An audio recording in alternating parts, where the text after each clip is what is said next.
तो आज की इस वीडियो क्लास में सभी बच्चों का स्वागत है यू टीचर की क्लास में। और आज हम लोग लेसन 11 एक कबड्डी मैच का जो क्वेश्चन आंसर है उसका पार्ट 1 का वीडियो मैं बना चुकी हूँ। आज हम लोग ये क्वेश्चन C.2 से शुरू करेंगे, यहाँ से करना बाकी था पार्ट 2 का। ठीक है, तो देखिए बच्चों C.2 क्वेश्चन क्या है। Match the words in column A with the words given in column B. क्या करना है? मैच करना है, यानी मिलान करना है। वर्ड्स का, शब्दों का हमें मिलान करना है कॉलम ए से कॉलम बी में। ठीक है, तो क्या करना है? हमें मिलान करना है। तो पहला है मैच करना है कॉशियसली। तो जो ये वर्ड है कॉशियसली, इसका अर्थ क्या होता है, इसका मीनिंग क्या है? तो कॉशियसली का जो मीनिंग होता है, वह जो मीनिंग होगा इसका है ये केयरफुली। केयरफुली मतलब कॉशियसली का ही मीनिंग जो है इंग्लिश में केयरफुली भी है। इसका अर्थ होता है सावधानी पूर्वक। ठीक है, तो फर्स्ट वाले के सामने हम क्या लिख देंगे? ई लिख देंगे। क्यों? क्योंकि इसका मिलान हम किससे करेंगे? ई से करेंगे। चलिए, सेकंड है डिलाइट। डिलाइट का अर्थ होता है बच्चों, यहाँ की जो मीनिंग से आप मिलाएंगे उसका अर्थ होगा डिलाइट का हाई प्लेजर, मतलब बहुत ज्यादा आनंद। ठीक है, बहुत ज्यादा आनंद या खुशी। तो डिलाइट का क्या अर्थ होगा? High pleasure. तो यहां पर लिख देंगे डिलाइट के आगे कौन सा वर्ड मैच करेगा हमारा? ये डी। ठीक है, चलिए थर्ड है एक्सेप्ट। एक्सेप्ट का मीनिंग क्या होगा? एक्सेप्ट का मीनिंग होता है बच्चों B to agree to. Agree मतलब किसी चीज को स्वीकार करना, एक्सेप्ट का मतलब किसी चीज को स्वीकार करना। तो एक्सेप्ट का क्या मीनिंग हो गया? टू एग्री, किसी चीज को स्वीकार करना। तो इसका थर्ड वाले का हम क्या लिखेंगे? बी ऑप्शन से मिलाएंगे तो यहां आगे लिख देंगे बी। ठीक है, चौथा है डक। DUCK, duck. डक का अर्थ होता है बच्चों अवॉइड बीइंग कॉट। ठीक है, अवॉइड बीइंग कॉट, ये हमारे किताब में भी इसका मीनिंग दिया हुआ है। इसका जो है डक का, इसका मतलब होता है तेजी से झुककर बचना। ठीक है, जब कबड्डी खेलते हुए जब कोई किसी को पकड़ने के लिए आता है उसके पाले में, तो क्या करते हैं? बचने के लिए हम क्या करते हैं बच्चों? तेजी से झुककर अपने आप को बचाते हैं। तो इसका ये अर्थ हुआ अवॉइड बीइंग कॉट, मतलब अपने आप को बचाना। ठीक है, तो डक का चौथे का हम यहाँ पे ऑप्शन लगाएंगे F। ठीक है बच्चों, अब है देखिए बच्चों पांचवा कैप्चर। कैप्चर का अर्थ क्या होता है? कैप्चर का अर्थ होता है बच्चों टू सीज। कैप्चर का अर्थ होता है बच्चों टू सीज, किसी चीज को पकड़ लेना, कैप्चर कर लेना। ठीक है, तो इसका हम यहाँ पे कैप्चर के आगे लगाएंगे टू सीज ए। 6 का है टेरिटरी। टेरिटरी का अर्थ होता है बच्चों एरिया, तो यहां पे हम लगाएंगे ऑप्शन सी। टेरिटरी एरिया अर्थ होता है इसका मतलब क्षेत्र। ठीक है, तो ये हो गया आपका C.2 क्वेश्चन। तो चलिए अब हमारा ये वाला क्वेश्चन हो गया। अब हमारा नेक्स्ट क्वेश्चन है ग्रामर से D.1। Read the following sentences from the text. ठीक है, तो कह रहा है कि जो टेक्स्ट दिया गया है इससे जो है आप निम्नलिखित जो टेक्स्ट लिखा हुआ है इसे आप पढ़िए। तो चलिए हम लोग इसको पढ़ के समझते हैं। You should not gate tempted. Tempted का अर्थ होता है बच्चों किसी भी चीज के लिए किसी चीज को प्रलोभन देके या कहना उकसाना। ठीक है, कैसे जब कबड्डी खेलते हैं तो ऐसे हम उसको, सामने वाला जब आता है आपको छूने के लिए तो कैसे हम उसको इशारा कर करके बुलाते हैं, तो वह क्या हो गया? अर्थ हो गया टेम्पटेड। शुड मतलब चाहिए, तुम्हें मतलब जो तुम्हें उस्का रहा है उसकना नहीं चाहिए। You should play safely. Safely मतलब बच के या सावधानी से। यू शुड मतलब चाहिए। शुड का अर्थ क्या होता है बच्चों? चाहिए, तुमको बचकर खेलना चाहिए। ठीक है, इन बोथ। बोथ मतलब क्या होता है बच्चों? दोनों। यहाँ पे दो वाक्य दिए गए हैं इसलिए कह रहा है दोनों। बोथ का अर्थ होता है दोनों। इन बोथ द सेंटेंसेस मतलब ये जो दोनों वाक्य दिए हैं, सेंटेंस का अर्थ क्या होता है? वाक्य। तो यह दोनों जो वाक्य दिए हैं गिवन अबव। गिवन मतलब जो दिया है, अबव मतलब ऊपर, यानी ऊपर जो यह दोनों वाक्य दिया है। The should has been used for suggestion या एडवाइस। तो यहाँ पे कह रहा है कि यह जो दोनों वाक्य दिया गया है, जो आप पढ़े हैं, पढ़कर इसका मतलब समझिए, इसमें जो शुड है, यानी यह जो शब्द शुड है, यह जो वर्ड शुड है, वह कब प्रयोग किया गया है? जब आप किसी को सजेशन दे रहे हैं या एडवाइस दे रहे हैं। सजेशन का अर्थ होता है सुझाव और एडवाइस का अर्थ होता है सलाह। तो जब हम किसी को सलाह देते हैं या किसी को सुझाव देते हैं, तब हम उस वाक्य में शुड का प्रयोग करते हैं। जैसे तुमको ये काम अच्छे से करना चाहिए, तुमको ये काम नहीं करना चाहिए, बड़ों का आदर करना चाहिए। तो जहां जहां चाहिए वर्ड होता है, वो हमेशा सजेशन, किसी सुझाव या सलाह के रूप में होता है। अब देखिए, should is also use. Should जो है वर्ड जो है वो और भी प्रयोग होता है। यूज मतलब प्रयोग होता है। पहला A, to give warning and threat. ठीक है, मतलब कि आप जब किसी को चेतावनी दे रहे हैं या थ्रेट यानी धमकी। थ्रेट का अर्थ होता है धमकी, वार्निंग का अर्थ होता है चेतावनी। तो शुड का जो प्रयोग होता है वो तब भी उस वाक्य में भी होता है जब आप किसी को चेतावनी देते हैं या किसी को आप जो है धमकी देते हैं। एग्जाम्पल ईजी डॉट, इसका अर्थ होता है बच्चों उदाहरण। ईजी का अर्थ क्या होता है? एग्जाम्पल, और हिंदी में इसको क्या कहते हैं? उदाहरण। If you come let you should B find. If मतलब अगर, यू कम लेट अगर तुम लेट आओगे। इफ यू कम लेट अगर तुम लेट आओगे नहीं मतलब अगर तुम लेट होगे, यू शुड बी फाइन तो तुमको फाइन लगेगा। मतलब हम लेट आते तो हमें फाइन लगता है, तो आपको क्या होगा? अगर आप लेट आएंगे तो आपको फाइन लगेगा। ठीक है। बी देखिए, in the sense of offer.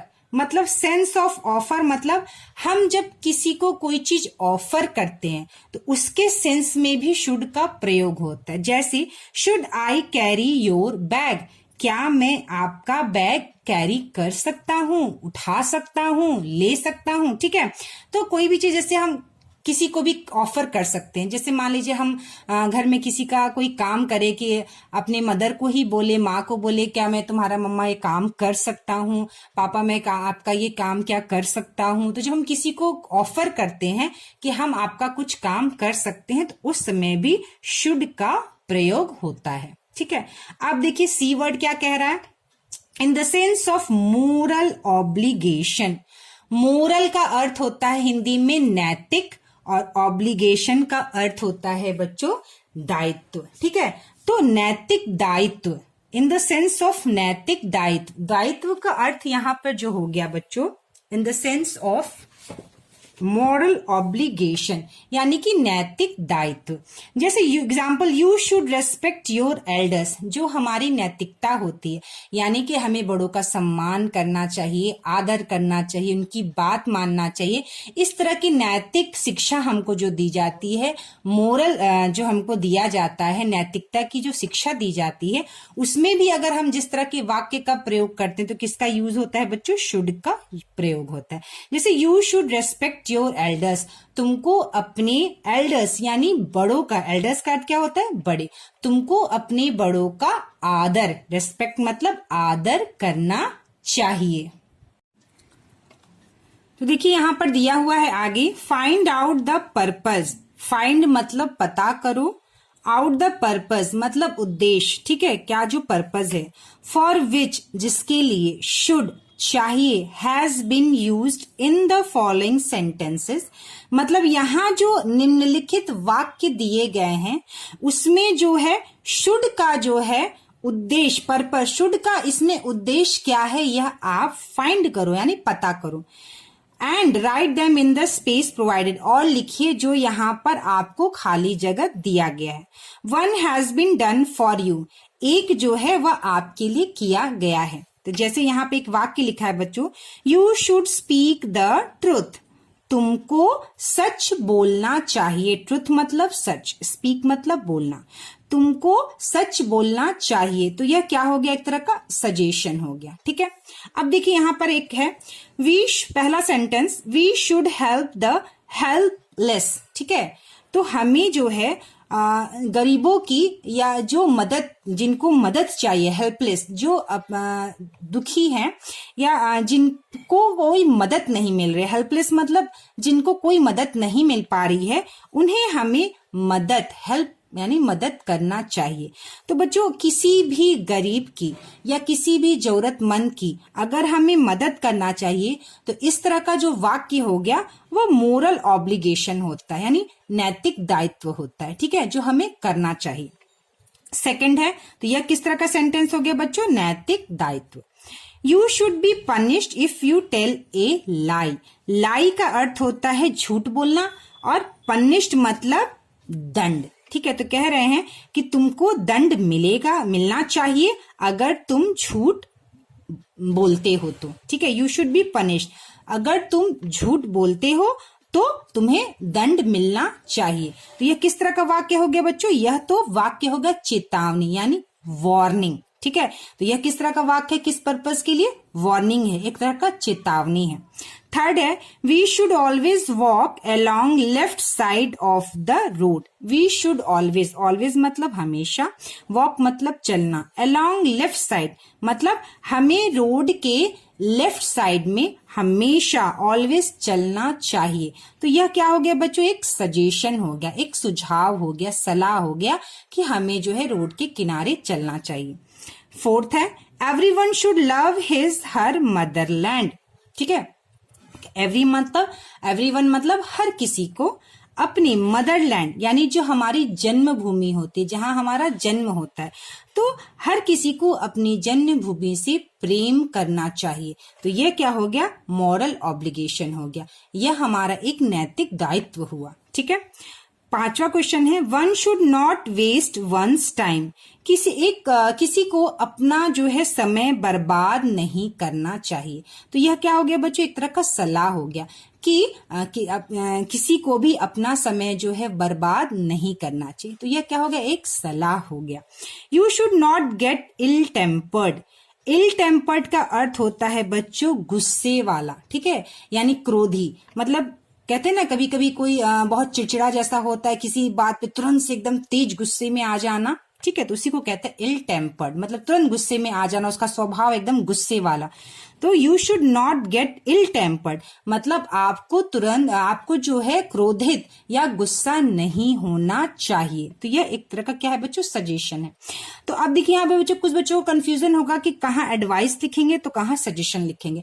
तो आप एडवाइस की जगह सजेशन भी लिख सकते हैं और सजेशन की जगह एडवाइस भी लिख सकते हैं, क्योंकि सजेशन और एडवाइस जो है बिल्कुल सेम है, सुझाव देना या सलाह देना बिल्कुल एक जैसा है, ठीक है। तो वार्निंग है, सजेशन है, एडवाइस है, ठीक है, और मॉरल ऑब्लिगेशन है। तो ये हो गया आपका क्वेश्चन नंबर D.1। तो चलिए बच्चों, अब है नेक्स्ट क्वेश्चन हमारा D.2। Look at the following sentences from the lesson. तो कह रहा है कि जो लेसन यानी जो हमने पाठ पढ़ा है उससे आप लोग लुक मतलब देखिए फॉलोइंग सेंटेंसेस, जो निम्नलिखित वाक्य हैं वह हम किससे लिए हैं? पाठ से, उनको देखें। पहला, after an hour all the players of the Chainpur team were out except Raghu. मतलब करीब 1 घंटे के बाद ऑल द प्लेयर्स, सारे जो खिलाड़ी थे चैनपुर टीम के, वे आउट हो गए थे, एक्सेप्ट रघु, सिर्फ रघु को छोड़कर। Second, he made a try but in when. उसने कोशिश किया पर वह व्यर्थ गया कोशिश, ठीक है, ये हो गया। अब कह रहा इन एग्जाम्पल 1, कह रहा इस 1 यानी पहले उदाहरण में एन जो है is used before hour which starts with the vowel sound. तो कह रहा एन जो है वह यूज हुआ है आवर शब्द के पहले, और आवर शब्द जो है वह जो है एच, यानी कि एच जो है इसमें साइलेंट होता है, और आवर शब्द जो है वह जो है ए वॉवेल साउंड के which start with A vowel sound, ठीक है। अब कह रहा है in example 2 A is use before try which start with the consonant sound, ठीक है। तो ये जो देखिए बच्चों, हमेशा इस बात को ध्यान रखिएगा, जो आवर होता है उसमें एच साइलेंट होता है, इसलिए ओ को कहते हैं कि इस वर्ड में ओ जो है एक वॉवेल है, और वॉवेल तो हमें पता ही है कि ओ वॉवेल होता है, ए ई आई ओ यू वॉवेल होता है। तो आवर वर्ड जो है वो वॉवेल से शुरू है, और जब वॉवेल से वर्ड शुरू होता है तो उसके पहले एन का प्रयोग होता है। ठीक है, अब यहाँ पे देखिए ए ट्राई, ट्राई वर्ड जो है जो टी से शुरू हुआ है, और टी जो है एक कॉन्सोनेंट है, तो कॉन्सोनेंट के पहले ए लगता है और वॉवेल के पहले एन लगता है, तो इसमें यही कहा गया। ठीक है, अब देखिए यहां पर A and N are used before singular countable nouns। ठीक है, काउंटेबल नाउन्स मतलब काउंटेबल नाउन का अर्थ वो होता है कि ऐसी संज्ञा जिसे आप काउंट कर सके, यानी जिसे आप गिनती कर सके। ठीक है, तो उसके जो सिंगुलर होते हैं उनके पहले एन और ए का प्रयोग होता है, जो भी काउंटेबल नाउन होते हैं। ठीक है, जिसे आप काउंट कर सकते हैं उसके पहले ए और एन का प्रयोग होता है। एग्जाम्पल, ए बॉय, ठीक है, आप किसी भी लड़के को गिन सकते हैं। ए डॉग, आप डॉग को गिन सकते हैं। एन एग, एग को भी आप गिन सकते हैं। ठीक है, एन एमएलए, ठीक है, कोई एमएलए है, जैसे एमएलए जो है वो एम से शुरू जरूर हुआ है, लेकिन आप इसको काउंट कर सकते हैं, तो इसलिए एन का प्रयोग होगा। ए यूनिफॉर्म, एन एंड, ठीक है, ये सारे जो हो गए बच्चों आपके काउंटेबल नाउन हो गए। अब तो चलिए, a is used before a noun beginning with a consonant sound. ठीक है, तो ए जो यूज होता है बिफोर, उसके पहले, नाउन मतलब उस संज्ञा, जो कोई शब्द जो संज्ञा होती है उसके पहले ए लगता है जब वो कॉन्सोनेंट साउंड होता है। अब देखिए बच्चों, यहाँ पर एक चीज और ध्यान दीजिएगा, यहाँ पे साउंड कह रहा है, क्या कह रहा है बच्चों, यहाँ पर साउंड कह रहा है, ना कि कंसोनेंट लेटर बोल रहा है। ठीक है, साउंड कह रहा है, लेटर नहीं बोल रहा है। And an is use before a noun beginning with the vowel sound. ठीक है, तो एन कहाँ यूज होता है, ऐसे शब्द, ऐसे नाउन के पहले, बिगिनिंग मतलब बिगिनिंग मतलब कोई भी शब्द जो नाउन से शुरू होता है, नाउन बिगिनिंग, कोई भी शब्द जब नाउन से शुरू होता है, संज्ञा से शुरू होता है, जो शब्द जो संज्ञा होता है उसके पहले एन लगता है अगर वो वॉवेल साउंड हो। यहाँ पे वॉवेल कोई लेटर नहीं बोल रहा है, साउंड बोल रहा है। अब इस एग्जाम्पल में आप साउंड का मीनिंग समझिएगा क्या है। जैसे चलिए आगे बढ़ते हम लोग। Now fill in the blanks with a और एन, कह रहा है कि नाउ अब फिल मतलब भरिए, ब्लैंक्स खाली जगह को, विद ए और एन, ए और एन से भरिए। तो पहला है, यहाँ पे डैश था, a dog is an animal. ठीक है, a dog is an animal. D जो है इसका साउंड जो है कंसोनेंट का साउंड है, डी। ठीक है, A B C D, D जो होता है वो कॉन्सोनेंट होता है, इसका साउंड क्या है, डी है। तो a dog is an animal, animal जो है ए से शुरू होता है और इसका साउंड भी ए है। क्या इसका साउंड क्या है, ए है। ठीक है, तो ये एन से शुरू होता है। अब देखिए दूसरा, Gandhi ji was a great man. ठीक है, गांधी जी एक बहुत बड़े आदमी थे। तो ग्रेट यानी जी से शुरू हुआ, ग्रेट। ठीक है, जी से शुरू हुआ और ये कॉन्सोनेंट साउंड है, तो ए का प्रयोग होगा पहले। थर्ड है, रेखा इज ए गुड गर्ल। जी जो है वो कॉन्सोनेंट साउंड आ रहा है, तो जी के पहले क्या लगेगा, ए, तो रेखा एक बहुत अच्छी लड़की है। अब देखिए, he is an M A, तो यहां पर क्या था, खाली था, ही इज एम ए। अब आप ये कहेंगे कि एम जो है मैम, एम जो है वो कॉन्सोनेंट का लेटर है, एम जो है वो कॉन्सोनेंट लेटर है। लेकिन बच्चों यहां पर ध्यान देने की बात है कि एम के पहले मैंने एन क्यों लिखा है, ए क्यों नहीं लिखा है। तो इसके लिए मैंने यही आपको कहा था कि साउंड का अर्थ हमको यहां समझना है। यहां वॉवेल लेटर नहीं बोल रहा है, वॉवेल साउंड बोल रहा है, कंसोनेंट लेटर नहीं बोल रहा है, कंसोनेंट साउंड बोल रहा है। ठीक है, तो एम ए। अब आप ध्यान से समझिए बच्चों इस बात को कि एम यानी कि जो एम है, एम को अगर हम प्रोनाउंस करें यानी उच्चारण करें तो हम कैसे लिखेंगे इसको, आप एम, इस तरह से आप एम लिखिएगा, और इंग्लिश में अगर लिखना हो तो एम, इस तरह से हम एम लिखेंगे।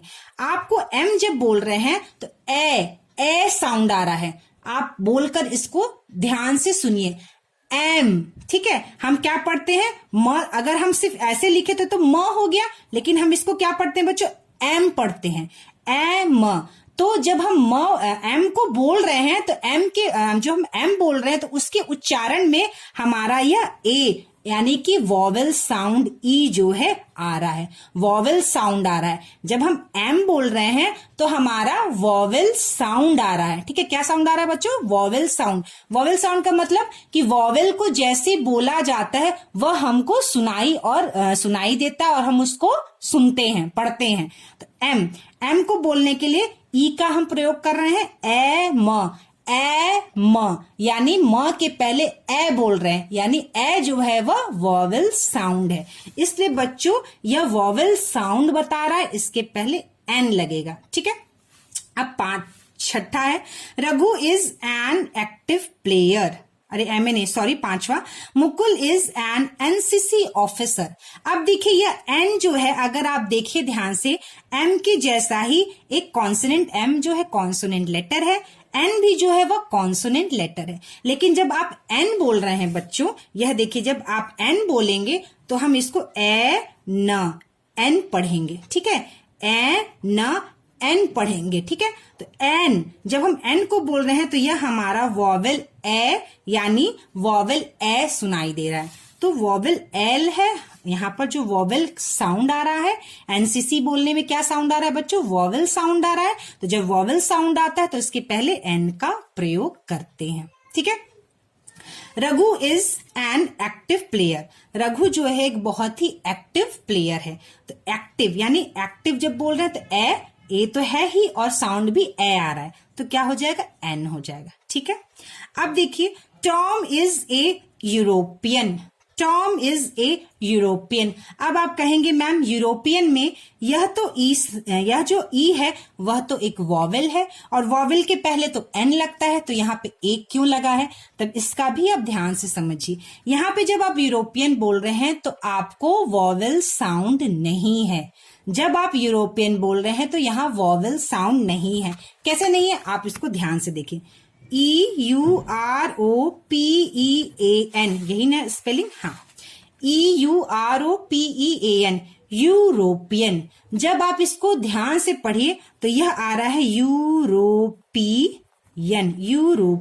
ठीक है, यूरोपियन यानी वाई से शुरू हो रहा है, यूरोपियन। ई या ए नहीं आ रहा है साउंड। देखिए एरोपियन नहीं बोलते हैं या यूरोपियन नहीं बोलते हैं, क्या बोलते हैं बच्चों?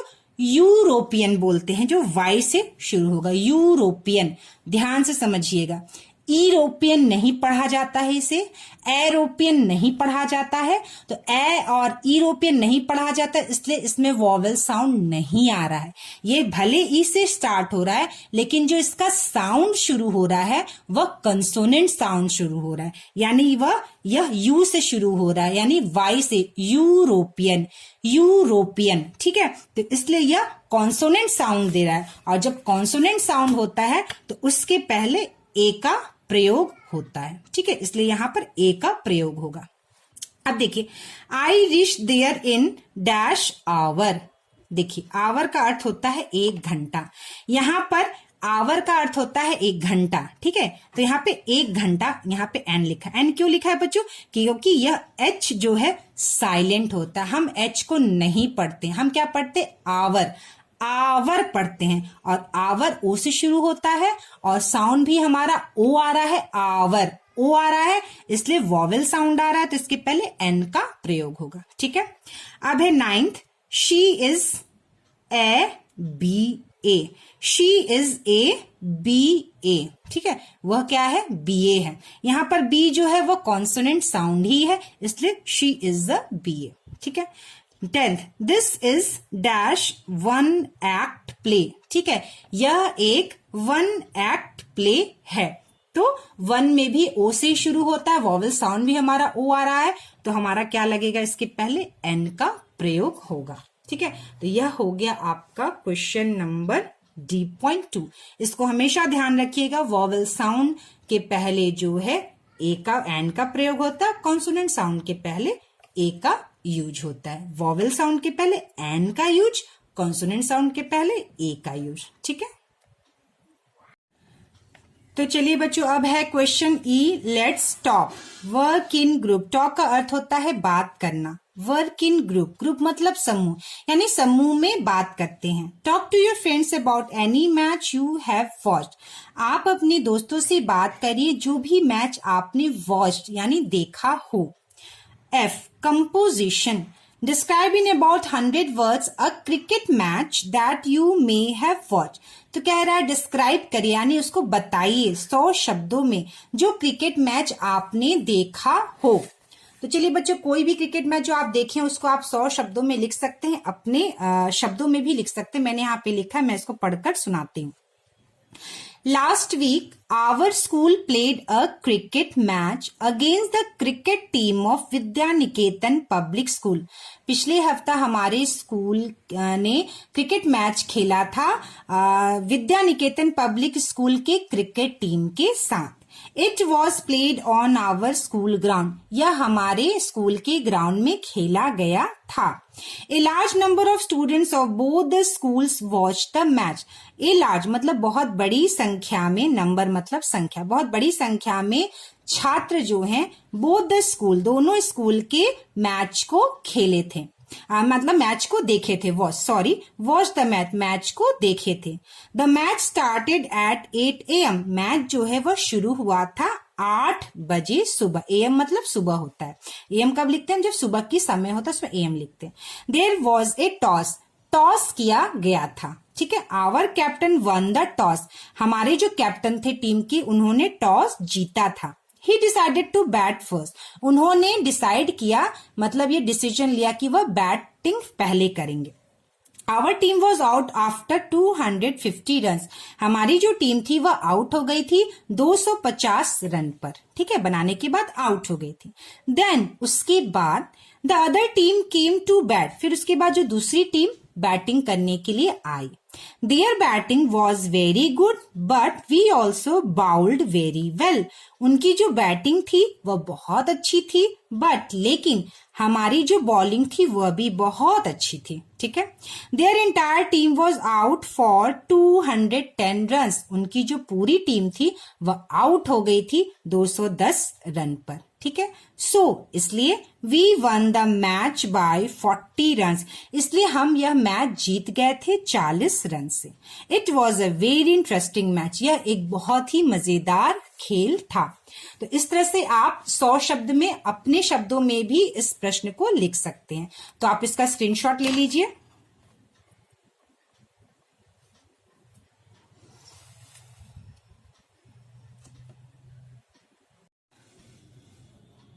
तो चलिए अब है हमारा next question G, translate the following sentences into English, ठीक है।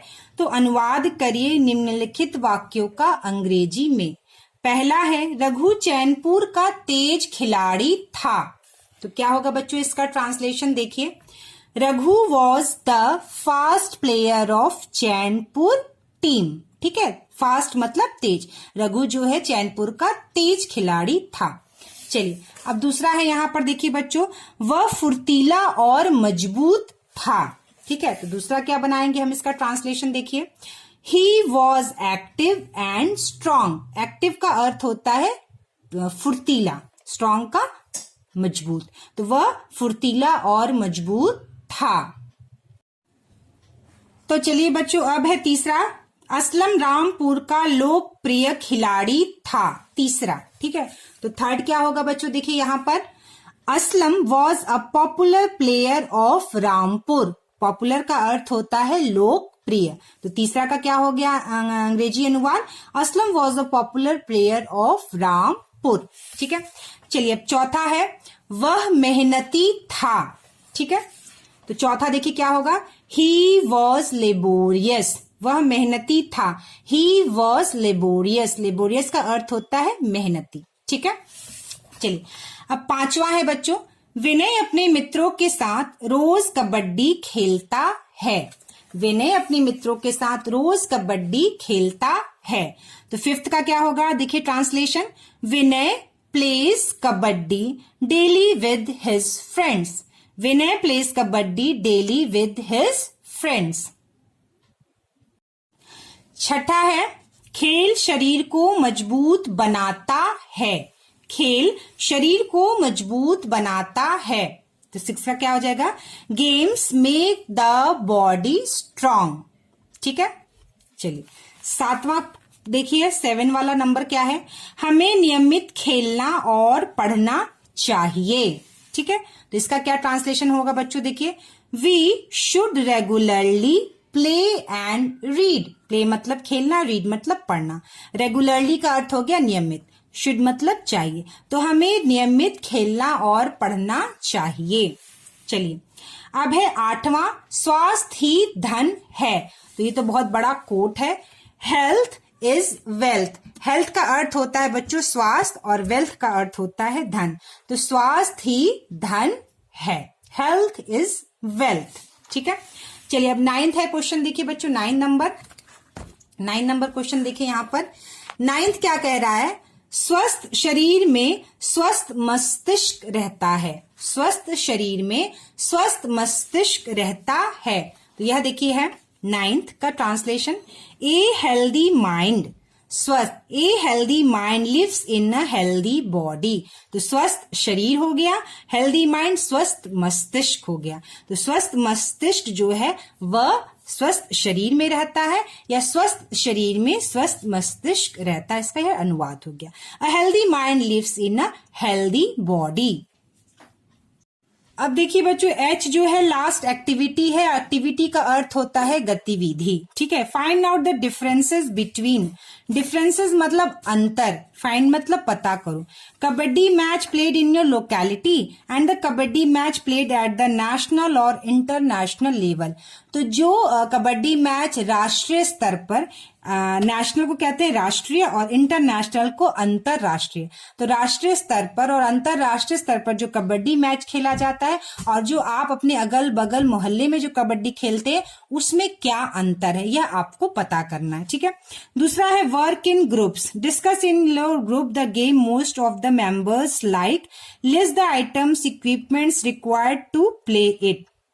ठीक है, तो यहाँ पर क्या करना है बच्चों, यह एक गतिविधि है और आपको यह क्या करना है कि आप जिनके लोगों के बीच में रहते हैं उनसे पता करना है कि आपके मेंबर जितने भी लोग हैं उन्हें कौन सा गेम मोस्ट, सबसे ज्यादा कौन सा खेल पसंद है। ठीक है, फिर आप उस गेम की लिस्ट बनाएंगे, जैसे मान लीजिए क्रिकेट है, बहुत लोग को क्रिकेट पसंद है, बहुत लोग को फुटबॉल पसंद है, बहुत लोग को कबड्डी पसंद है। तो इस तरह के आपको खेल का नाम लिखना है और उसमें जो आइटम इक्विपमेंट जो आइटम लगते हैं उसको लिखना है। जैसे क्रिकेट में हो गया तो क्रिकेट में कौन कौन सा आइटम हो गया, बैट हो गया, आपका बॉल हो गया, आपका विकेट हो गया, तो इस तरह के आइटम आपको लिखने हैं। जैसे फुटबॉल हो गया तो फुटबॉल में एक फुटबॉल होना चाहिए और फुटबॉल को गोल करने के लिए जो हम डालते हैं उस तरह से जो भी इक्विपमेंट है तो उसको आपको लिस्ट बनाकर लिखना है।